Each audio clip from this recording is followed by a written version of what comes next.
sker simpelthen det helt utroligt nu. God aften igen. Vi skal simpelthen læse bare en til episode, fordi vi er simpelthen så godt i gang. Indtil kapitel hedder det. For vi er simpelthen så godt i gang. Sidste kapitel Galadriel, hele kompagniet, deres unikke gaver, der passer til dem. Så jeg tænker bare, at vi kan lige så godt bare læse 20 sider mere. Det kan vi godt. Frodo was roused by Sam. He found that he was lying wrapped under a tall grey skin tree. Nej, den her læse kapitel, fuck. Undskyld. Chapter 9, The Great River. Frodo was roused by Sam. He found that he was lying wrapped under tall grey skin trees in a great corner of the woodlands on the west bank of the Great River. Anduin he had slept the night away, and the grey of morning was dim among the bare branches. Gimli was busy with a small fire near at hand.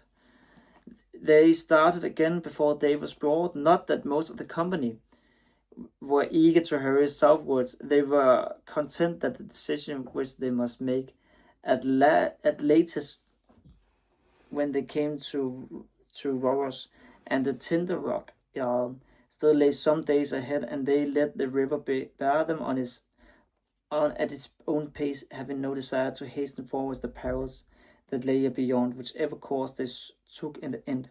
Aragorn let them drift with the stream as they vanished, husbanding their strength against weariness to come. But he insisted that at least they should start early each day and journeying on far into the evening, for he felt in his heart that time was pressing, and he feared that the Dark Lord had not been idle. While they lingered in Lorien, nonetheless they saw no sign of an enemy that day, nor the next. The dull grey hours passed without event. As the third day of their voyage wore on, the lands changed slowly. The trees thinned and then filled altogether. On the eastern bank to the left they saw long formless slopes stretching up, and away towards the sky brown and weather. They looked as a fire had passed over them, leaving no living blade of green, and an unfriendly waste without even a broken tree or a bold stone to relieve the emptiness. They had come to the brown lands that lay, vast and desolate, between southern Mirkwood and the hills of the Emion Muir. What pestilence or war or evil deed of the enemy had so blasted all that region, even Aragorn could not tell. Upon the west to the right the land was treeless also, but was flat and in many places green with wide plains of grass. On this side of the river they passed forests of great reeds, so tall that they shut out all view to the west, as the little boats went rustling by along their fluttering borders. Their dark withered plumes bent and tossed in the light, cold airs hissing softly and sadly. Here and there, through openings, Frodo could catch sudden glimpses of rolling meads, and far beyond them hills in the sunset, and way on the edge of sight a dark line, where marched the southernmost ranks of the misty mountains.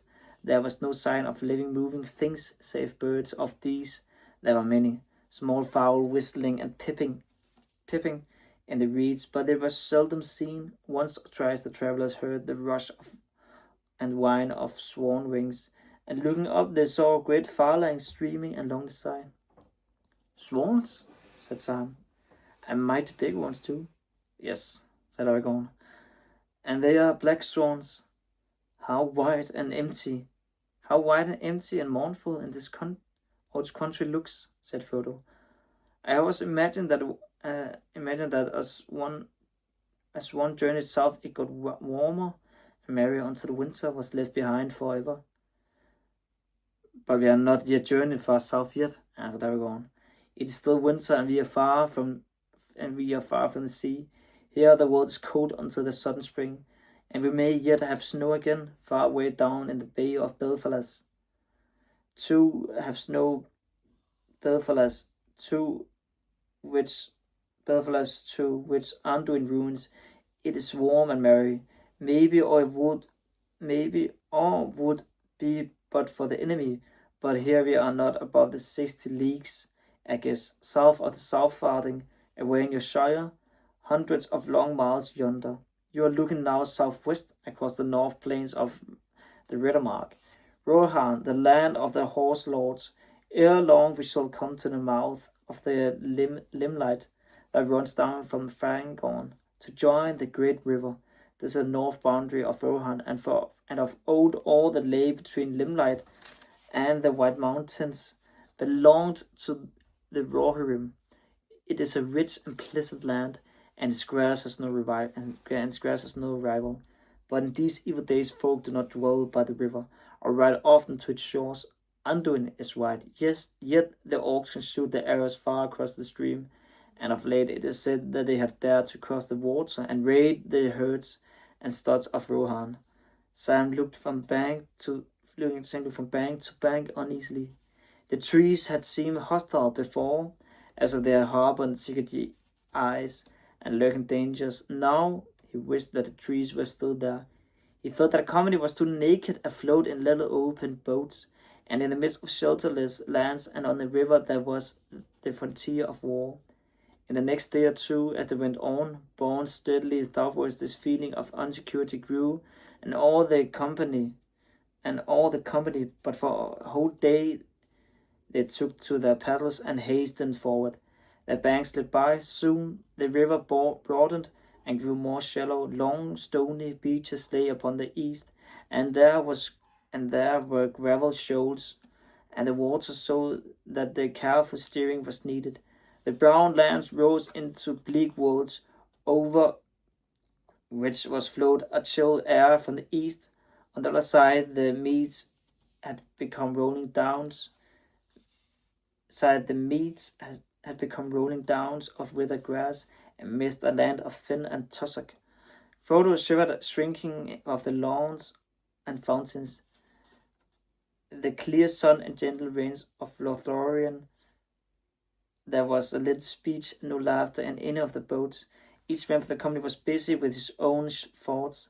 The heart of Legolas was running under the stars of a summer night in some northern glade amid the beech woods. Gimli was fingering gold in his mind and wondering if it were fit to be wrought into the housing of the lady's gift. Merry and Pippin in the middle boat were ill at ease, for Boromir sat muttering to himself, sometimes biting his nails, as if some restlessness of doubt consumed him, sometimes seizing a paddle and driving the boat close behind Aragorn's. Then Pippin, who sat in the boat looking back, caught a queer gleam in his eye, as he peered forward, gazing at Frodo.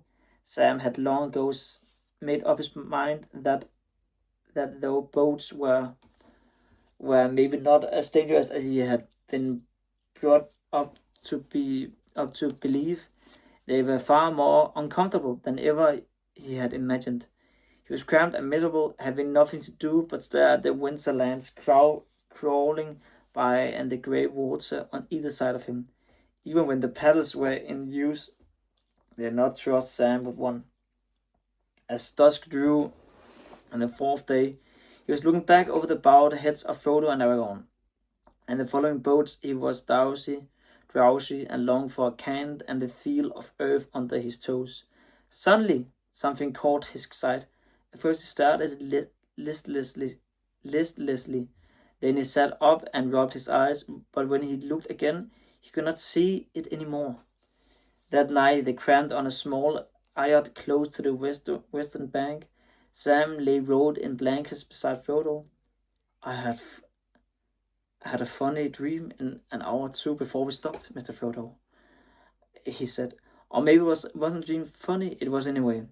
Well, what is it? Well, what was it? Said Frodo, knowing that Sam would not settle down until he had told his tale, whatever it was. I haven't seen or thought of anything to make me smile since we left Lothlorien. If it wasn't funny that way, Mr. Frodo, it was queer, all wrong if it wasn't a dream, and you had best hear it was like this. I saw a log with eyes. The log's all right, said Frodo. There are many in the river, but leave out the eyes. That I won't, said Sam. 'Twas the eyes that made me sit up, so to speak. I saw what it took to be a log floating in the half-light behind Gimli's boat, but I didn't give much heed to it. Then it seemed as if the log was slowly catching us up, and that was peculiar, as you might say, seeing as we were all floating on the stream together. Just then I saw the eyes, two pale sort of points, shining like a hump at the end of the log. What's more, it wasn't a log, for it had paddle feet, like a swan almost, only they seemed bigger, and kept digging in and out of the water. 'Twas then such one I sat right up and removed my eyes, meaning to give a shout, and it was still there when I had rubbed the drowse out of my eyes. For those, whatever it was, coming along fast now and getting close behind Gimli, but whatever these two lamps spotted me, moving and staring, or whatever it came to me, my senses, I don't know. But when I looked again, I wasn't there. It wasn't there. Yet I think I caught a glimpse with the tail of my eye, as the saying is, or something dark shooting under the shadow of the bank. I could see no more, though. I said to myself, "Dream again, Simon, can't you?" I said no more just then. But I've been thinking since, and now I'm not sure. What do you make of it, Mr. Frodo? I shouldn't make nothing of it but a log and the dusk and sleep in your eyes, Sam, said Frodo. But if this was the first time that those eyes had been seen, but it isn't. I saw them away back north before we reached Lorien, and I saw a strange creature with eyes climbing to the fleet that night. Haldir saw it too. And do you remember the report of the elves that went after the orc band? Ah, said Sam. I do. And I remember more too. I don't like my thoughts, but thinking of one thing and another, and Mr. Bilbo's stories and all, I fancy I could put a name on the creature. And I guess a nasty name. Gollum, maybe? Yes. That's what I feared for some time, said Frodo. Ever since the night on the flit, I suppose he was lurking in Moria, and picked up a trail then, but I hoped that our stay in Lorien would throw him off the scent again. The miserable creature must have been hiding in the woods by the Silverlode, watching us start off. That's about it, said Sam. And we better be a bit more watchful ourselves, or we feel some nasty fingers round our necks one of those nights if we ever wake up to feel anything. And that's what I was leading up to. No need to trouble Strider or the others tonight. I'll keep watch. I can sleep tomorrow, but no, being no more than luggage in a boat, as you might say. I might, said Frodo, and I might say luggage with eyes. You should watch only if you promise to wake me halfway towards morning if nothing happens before then. In the dead hours, Frodo came out of a deep, dark sleep to find Sam shaking him. It's a shame to wake you, whispered Sam. But Mr. Frodo, but what you said, there's nothing to tell or not much. I thought I had heard some sort of splashing and a sniffing noise a while back, but you hear a lot of such queer sounds by river at night. He lay down and Frodo sat up, huddled in the blankets and fought off his sleep. Minutes or hours passed slowly and nothing happened. Frodo was just yielding to the temptation to lie down again, when a dark shape, hardly visible, floated close to one of the moored boats. A long, whitish hand could be dimly seen as it shot out and grabbed the gunwale. Two pale lamp-like eyes shone coldly as they peered inside, and they lifted and gazed up at Frodo on their eyot. They were not more than a yard or two away, and Frodo heard the soft hiss of intaking breath. He stood up, drawing sting from its sheath, and faced the eyes. Immediately their light was shut off. There was another hiss and a splash, and the dark, long shape was shot away downstream into the night. Aragorn stirred in his sleep, but turned over and sat up. "What is it?" he whispered. He sprang up and coming to Frodo. "I thought something in my sleep. Why have you drawn your sword?" "Gollum," answered Frodo. "Or at least so I guess." "Ah," said Aragorn. So you know about a little footpath, do you? He paddled after us all through Moria and right down to Nimrodil. Svend took to a boat. He's been lying on a log and paddling with his hands and feet. I tried to catch him once or twice at night, but he is slyer than a fox, and as slippery as a fish. I hoped the river voyage would beat him, but he is too clever a waterman. We shall have to try going fast tomorrow. You lie down now, and I will keep watch for what is left of the night. I wish I could lay my hands on the witch. We shall make him useful, but if I cannot, we shall have to try and lose him. He's very dangerous, quite apart from murder by night. On his own account, he may put any enemy that is about on a track. The night passed without Gollum showing so much as a shadow again. After that, the company kept a sharp lookout, but they saw no more of Gollum, while the words lasted. If he was still following, he was very weary and cunning. At Aragorn's bidding, they paddled now for long spells, and the night banks went swiftly by. But they saw little of the country, for they journeyed mostly by night and twilight, resting by day and laying as hidden as the land allowed. In this way, the time passed without event until the 7th day. The water was still grey and overcast with wind from the east, but as evening drew into night, the sky away westward cleared, and pools of faint light yellowed and pale green opened under the grey shores of cloud. There the white rind of the new moon could be seen glimmering in the remote lakes.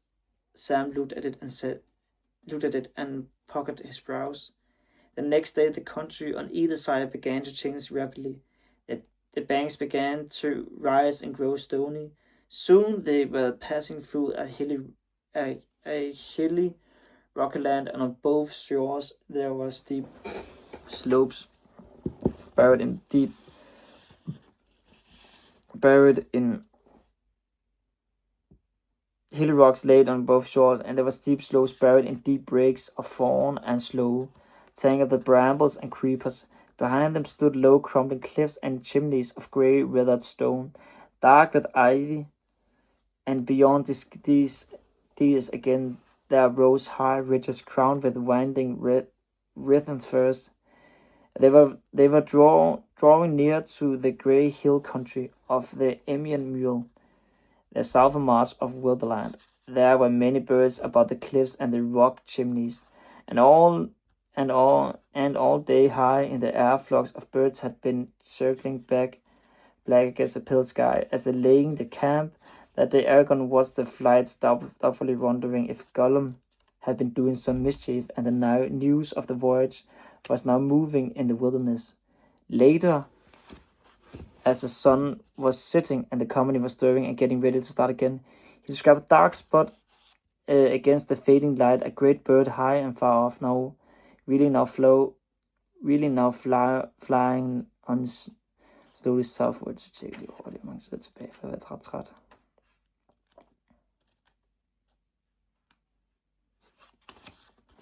I have a 12 sider nu. What is it, Legolas? He asked, pointing to the northern sky.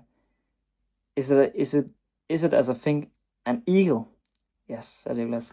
It is an eagle, and a hunting eagle. I wonder what that forebode is far from the mountains. We will not start until it is fully dark, said Aragorn. The eighth night of the journey came. It was silent and windless. The grey east wind has passed away. The thin crescent of the moon had fallen early into the pale sunset, but the sky was clear above, and though far away in the south there was a great range of cloud that still shone faintly in the west. Stars glinted bright. Come, said Aragorn. We will venture one more journey by night.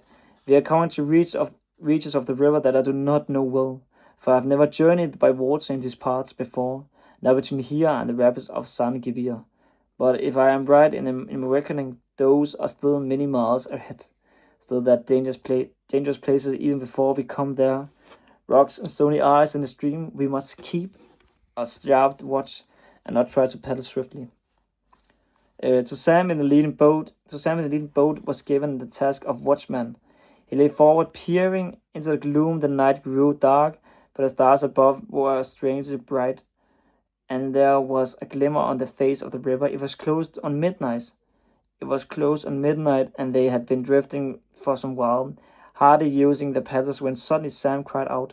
Only a few yards ahead, dark shapes loomed up in the stream, and he had heard the swirl of racing water. There was a swift current with a swung left towards the eastern shore, where the channel was clear as they were swept aside. The travelers could see now very closely the pale foam of the river lashing against sharp rocks that were thrust out far into the stream like a ridge of teeth. The boats were all hurtled together. "Hurry there, Aragorn!"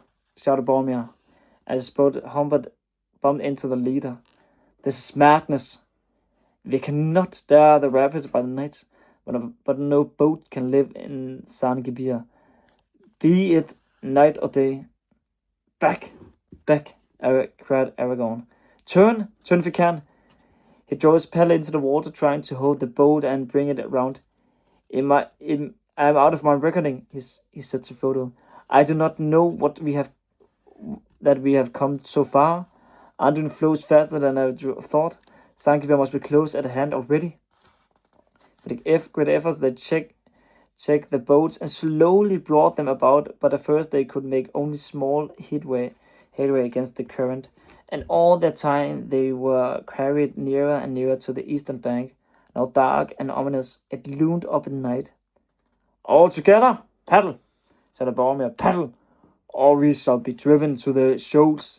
Even as he spoke, Frodo felt the keel beneath him grate upon stone. At the moment there was a twang of bowstrings. So arrows whistled over them, and some fell among them. One smote Frodo between the shoulder, and he lurched forward with a cry, letting go his paddle, but the arrow fell back, foiled by his hidden coat of mail. Another passed through Aragorn's hood, and a third stood fast in a gunwale of the second boat, close by Merry's hand. Sam thought he could glimpse black figures running to and fro upon the long shingled banks that lay under the eastern shore. They seemed very near. "Yats!" said Legolas, falling into his own tongue. "Orcs!" cried Gimli. "Gollum's doing. I'll be bound," said Sam to Frodo. And a nice place to choose to. The river seems to set on taking us right into the arms." They all leaned forward, straining as the paddles. Even Sam took a hand. Every moment they expected to feel the bite of black feather arrows. Many whined overhead and struck the water nearby, but there were no more hits, and it was dark, but not too dark for the night eyes of orcs. And in the star glimmer they must have offered their coming foes some mark, unless it was that the great cloaks of Lorien and the great timber of the elf-wrought boats defeated the malice of the archers of Mordor. Stroke by stroke they labored on. In the darkness it was hard to be sure that they were indeed moving at all, but slowly the swirl of the water grew less, and the shadow of the eastern bank faded back into the night. At last, as far as they could judge, they reached the middle of the stream again and had driven their boats back some distance above the jutting rocks. Then, half turning, they thrust them with all their strength towards the western shore. Under the shadow of the bushes leaning out over the water, they halted and drew breath. Legolas laid down his paddle and took up the bow that he had brought from Lorien. Then he sprang ashore and climbed a few paces up the bank, stringing the bow and fitting an arrow. He turned, peering back over the river into the darkness. Across the water there were shrill cries, but nothing could be seen. Frodo looked up at the elf standing tall above them as he gazed into the night, seeking a mark to shoot at. His head was dark, crowned with the sharp white stars that glittered in the black pools of the sky behind. But now, rising and sailing up from the south, the great clouds advanced, sending out dark outriders into the starry fields. A sudden dread fell on the company. Elbereth Gildhornil, sighed Legolas as he looked up. Even as he did so, a dark shape like a cloud, and yet not a cloud, for it moved far more swiftly, came out of the blackness in the south, and sped towards the company, blotting out all light as it approached. Soon it appeared as a great winged creature, blacker than the pits in the night. Fierce voices rose up to greet it from across the water. Frodo felt a sudden chill running through him and clutching his heart. There was a deadly cold like the memory of an old wound on his shoulder. He crouched down as if to hide. Suddenly the great bow of Lorien sang. Shrill went the arrow from the elven string. Frodo looked up, and almost above him the wind-shaped sword. There was a harsh croaking scream as it fell out of the air, vanishing down into the gloom of the eastern shore. The sky was clean again. There was a tumult of many voices far away, cursing and wailing in the darkness, and then silence. Neither shaft nor cry came again from the east that night. After a while, Aragorn led the boats back upstream. They filled their way along the water's edge for some distance until they found a small, shallow bay. A few low trees grew there close to the water, and behind them rose a steep rocky bank. Here the company decided to stay and wait the dawn. It was useless to attempt to move further by night. They made no camp and lit no fire, but lay huddled in the boats moored close together. "Praise to the brow of Galadriel, and the land and eyes of Legolas," said Gimli, and his mumble, a wafer of limbers.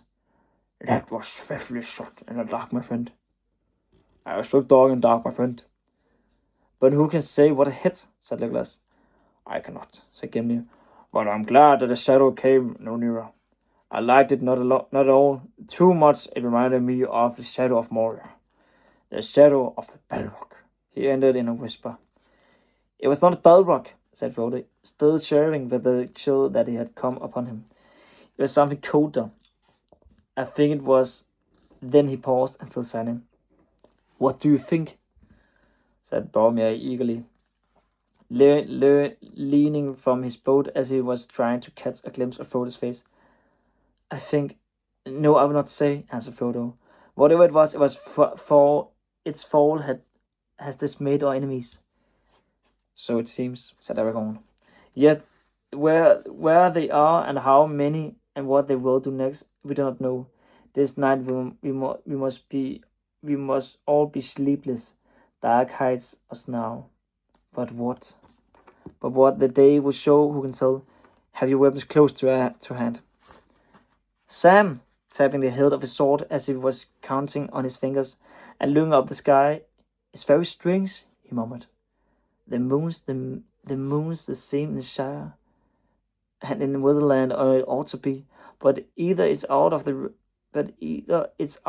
its running, or I'm all wrong in my reckoning. You all remember, Mr. Frodo, the moon was waning as we lay on the flat up in that tree. A week from the full, I reckon, and we'd been a week on the way last night when up pops a new moon, as thin as nail paring, as if we had never stayed no time in the Elvish country.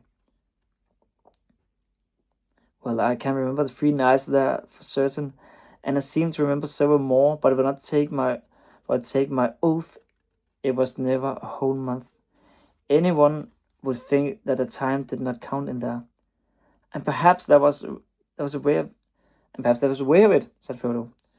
In that land, maybe we were in time that it has elsewhere long gone by.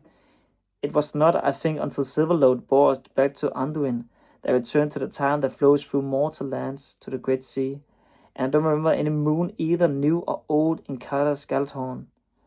Only stars by night and sun by day. Legolas stirred in his boat. "Nay, this time do not tarry away," he said. "But change and growth is not all things and places alike. For the ills and world moves, and it moves both very, very swift and very slow. Swift because they themselves change little, and ills fleets by It is a grief to them, slow because they need not count their running years, not for themselves the passing season, but ripples ever repeated in the long stream. Yet beneath the sun all things must wear to an end. But the wearing is slow in Lorien. But the wearing is slow in Lorien, said Frodo. The power of the lady is on it. Rich as the hours, though short they seem in Calas Galadhorn, where Galadriel wields the Elven ring. That should not have been said outside Lorien, not even to me, said Aragorn. And speak no more of it. But so it is, Sam, in the land you lost your count. There time flowed swiftly by us. As for the elves, the old moon passed, and a new moon waxed and waned in the world outside. While we tarried there, and yet yestereve a new moon came again. Winter is nearly gone, time flows on to a spring of a little hope. Jeg ser altså lige hurtigt mange sider igen, fordi der er ikke så meget lys. Jeg kan ikke tage med lys, inden før videoen er færdig. 7 sider. The night passed silently, no voice or call was heard again. Across the water, the travelers huddled in the boats, felt the changing of the weather. The air grew warm and very still under the great moist clouds that had floated up from the south and the distant seas. The rushing of the river over the rocks of the rapids seemed to grow louder and closer. The twigs of the trees above them began to drip. When the day came, the mood of the world about them had become soft and sad. Slowly, the dawn grew to a pale light, diffused and shadowless. There was a mist on the river, and white fog swathed the shore. The far bank could not be seen. I can't a bit fog, said Sam. But this seems to be a lucky one. Now perhaps we can get away without those cursed goblins seeing us. Perhaps so, said Aragorn. But it will be hard to find the path unless the fog lifts a little later on. And we must find the path if we are to pass Sarngibir and come to Emian Mule. I do not see why we should pass the rapids or follow the river any further, said Boromir. If the Emian Mule lie before us, then we can abandon these cockle boats and strike westward and southward until we come to the Endwash and cross into my own land. We can if we are making for Minas Tirith, said Aragorn. But that is not yet agreed, and such a course may be more perilous than it sounds. The Vale of Endwash is flat and fenny, and fog is a deadly peril there for those on foot and laden. I would not abandon our boats until we must. The river is at least a path that cannot be missed. But the enemy holds the eastern bank, objects Boromir. And if you pass the gates of Argonath and come unmolested to the Tinder Rock, what will you do then? Leave down the forts and land in the marshes? No, said Aragorn. Say rather that we all bear our boats by the ancient way to Rower's Foot, and there take to the water again. Do you not know, Boromir? Or do you choose to forget the Norths there and the high seat upon Amon Hen that were made in the days of the great kings? I at least have a mind to stand in that high place again before I decide my further course. There may be we shall see some sign that we will guide us. Boromir held out long against this choice, but when it became plain that Frodo would not follow Aragorn wherever he went, he gave in. It is not the way of the men of Minas Tirith to desert their friends at needed, he said. And you will need my strength if you ever reach the Tinder Rock. To the Tell I will go, but no further. There I shall turn to my home, all alone if my help has not earned the reward of any companionship. The day was now growing, and the fog had lifted a little. It was decided that Aragorn and Legolas should at once go forward along the shore, while the others remained by the boats. Aragorn hoped to find some way by which they could carry both the boats and the baggage to the smoother water beyond the rapids. Boats of the Elves will not sink, maybe, he said.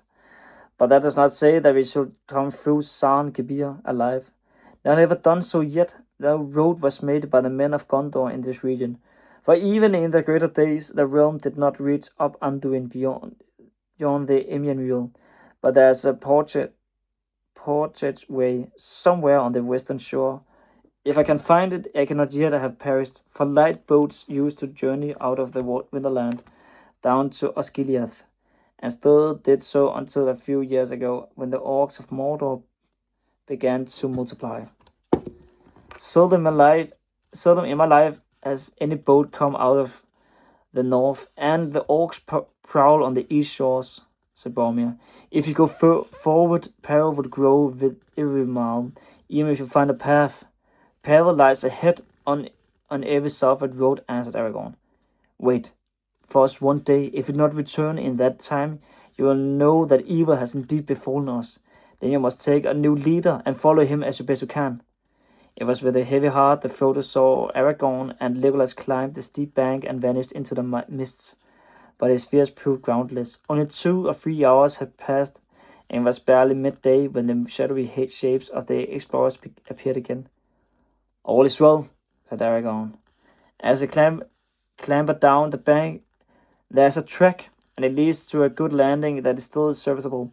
The distance is not great. The head of the rapids is but half a mile below us, and they are little more than a mile long. Not far beyond them, the stream becomes clear and smooth again. Though it runs swiftly, our hardest task will be to get our boats and baggage to the old portage way. We have found it, but it lies well back from the waterside here, and runs under the lee of a rock wall a furlong or more from the shore. You do not find where the northward landing lies. If it still remains, we must have passed it yesterday night. We might labor far upstream and yet miss it in the fog. I fear we must leave the river now and make for the portage way as best we can from here. That would not be easy. If we were all men, said Boromir. Yet, such as we are, we will try it, said Aragorn.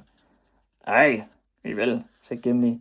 Legs of man, on a rough road, while a dwarf goes on, but be the burden twice his own weight. Bah, Master Boromir. Jeg kan virkelig ikke se mere. The task proved hard indeed, yet in the end it was done. The goods were taken off the boats and brought to the top of the bank, where there was a level space. Then the boats were drawn out of the water and carried up. They were... Nu kigger jeg igen. 1, 2, 3, 4. 4 og en lille smule. 1, 2, 3, 4. En lille smule, okay. Far less heavy than any had expected. Of what tree growing in the Elvish country were made not even Legolas knew, but the wood was tough and yet strangely light. Merry and Pippin alone could carry the boat with ease along the flat. Nonetheless, it needed the strength of the 2 men to lift and haul them over the ground that the company now had to cross. It sloped away from the river and a tumbled waste of grey limestone boulders, where many hidden holes shrouded with weeds and bushes. There were thickets of brambles and sheer dills, and here and there bucket pools, fed by waters trickling from the terraces further inland. One by one, Boromir and Aragorn carried the boats, while the others toiled and scrambled after them with the baggage. At last all was removed and laid on the portage way. Then, with little further hindrance save from sprawling braes and many fallen stones, they moved forward altogether. Fog still hung in veils upon the crumbling rock wall, and to their left mist shrouded the river. They could hear it rushing and foaming over the sharp shelves and stony teeth of San Gibir, but they could not see it. Thrice they made the journey before it all was brought safe to the southern landing. There was a portage way, turning back to the waterside, ran gently down the shallow edge of a little pool. It seemed to have been scooped in the riverside, not by hand, but by the water swirling down from San Gibir. Against a low pier of rock that jutted out some way into the stream, Beyond the shore rose sheer into a great cliff. There was no further passage for those on foot. Already the short afternoon was past, and a dim cloudy dusk was closing in. They sat behind the water, listening to the confused rush and roar of the rapids hidden in the mist. They were tired and sleepy, and their hearts were as gloomy as the dying day. "Well, here we are, and here we must pass another night," said Boromir. "We need sleep, and even if Aragorn had a mind to pass the gates of Argonas by night, we are all too tired, except no doubt our sturdy dwarf." Gimli made no reply. He was nodding his head. "Let us rest as much as we can now. Let us rest as much as we can now," said Aragorn. "Tomorrow we must journey by the day, unless the weather changes once more and cheats us. We shall have a good chance of slipping through unseen by enemy eyes on the eastern shore, but tonight tonight two must watch together in turns, 3 hours off and 1 on guard." Nothing happened in the night, worse than a brief drizzle of rain an hour before dawn. As soon as it was fully light, they started already. The fog was thinning. They kept as close as they could to the western side, and they could see the dim shapes of the low cliffs rising ever higher. Shadowy walls within the fleet and the hurrying river. In the morning, the clouds drew down lower, and it began to rain heavily.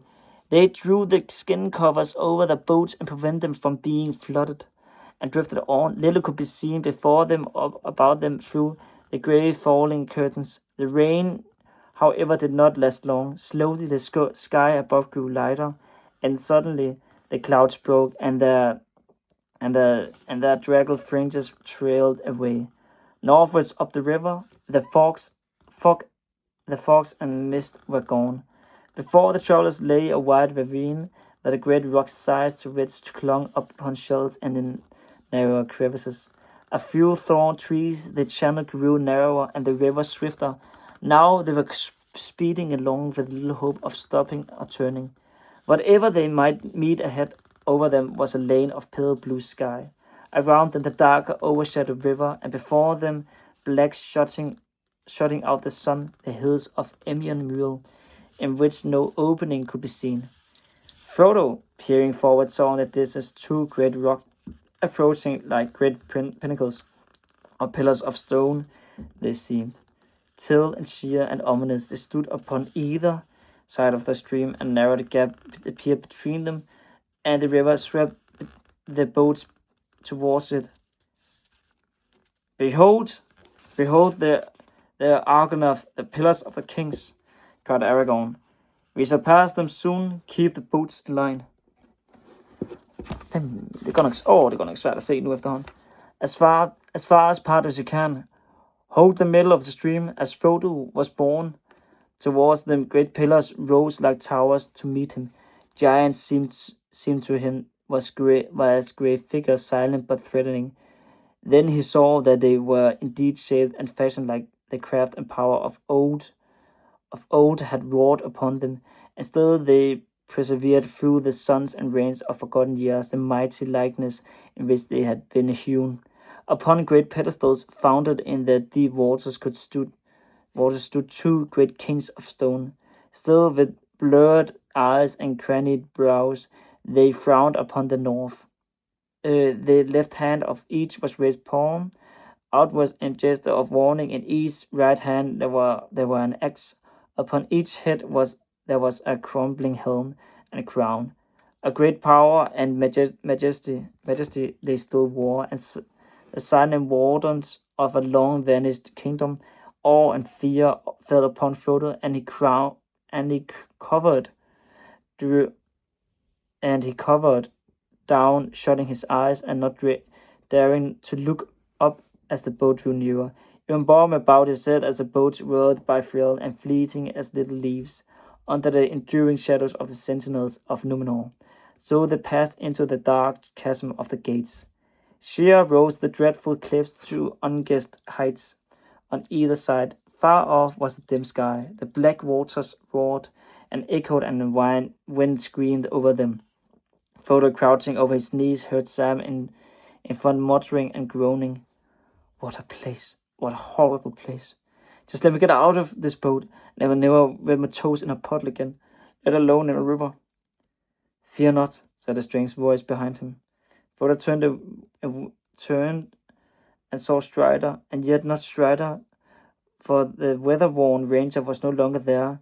In the stern sat Aragorn, son of Arathorn, proud and erect, guiding the boat with skillful strokes. His hood was cast black, and his dark hair was blowing in the wind. A light was in his eyes, a king returning from exile to his own land. Fear not, he said. Long have I desired to look upon the likeness of Isildur and Arion, my sires of old. Under the shadow of Elessar, the Elfstone, son of Arathorn, of the house of Valandil, Isildur, son, heir of Elendil, has not to dread. Then a light of eyes faded, and he spoke to himself. Would that Gandalf were here? How my heart yearns for Minas Anor and the walls of my own city, but whither now shall I go? The chasm was long and dark, and filled with the noise of wind and rushing water. An echoing stone, it bent somewhat towards the west, so that at first all was dark and hid. But soon Frodo saw a tall gap of light before him, ever growing swiftly, and drew nearer, and suddenly the boat shot through out into a wide, clear light. The sun already long fallen from the noon was shining in a windy sky. The pent waters spread out into a long oval lake, pale Nenhithriel, fenced by steep grey hills whose sides were clad with trees, but their heads were bare, clod gleaming in the sunlight. At the far southern end rose 3 peaks. The midmost stood somewhat forward from the others, and sauntered from them, an island in the waters, about which the flowing river flung pale shimmering arms. Distant but deep there came up on the wind a roaring sound like the roll of thunder heard far away. Behold, Talbrandir, said Aragorn, pointing south to the tall peak. Upon the left stands Amon Lor, and upon the right is Amon Hen, the hills of hearing and of sight. In the days of the great kings there was high seats upon them, and watch upon them, and watch was kept there. But it is said that no foot of man or beast has ever been set upon Tall Brandor. Ere the shade of nightfall we shall come to them, hear the endless voice of roarers calling. The company rested now for a while, drifting south on the current that flowed through the middle of the lake. They ate some food, and then they took to their paddles and hastened on the way. The sides of the westward hills fell into shadow, and sun grew round and red. Here and there a misty star peered out. The 3 peaks loomed before them, darkling in the twilight. Roarers was roaring with a great voice. Already night was laid on the flowing waters, when the travelers came at last under the shadow of the hills. The 10th day of the journey was over. Though the land was behind them, they could go no further without choice. Between the east way and the west, the last stage of the quest was before them. Wow, jeg kan virkelig egentlig ikke se noget lige nu, men det var da et kapitel, hvor de var ude at sejle, og det var lige pludselig angrebet. Jeg tror, de blev angrebet af en narskud op i luften, og en drake, det der de flyver på, det altså flyver. Jeg tror, der ville det blev angrebet af, for det lød ikke som noget andet. Ej, man kan virkelig ikke se mig. Men i hvert fald, håber du sover nu, kære lytter. Godnat, så godt og drøm sæt.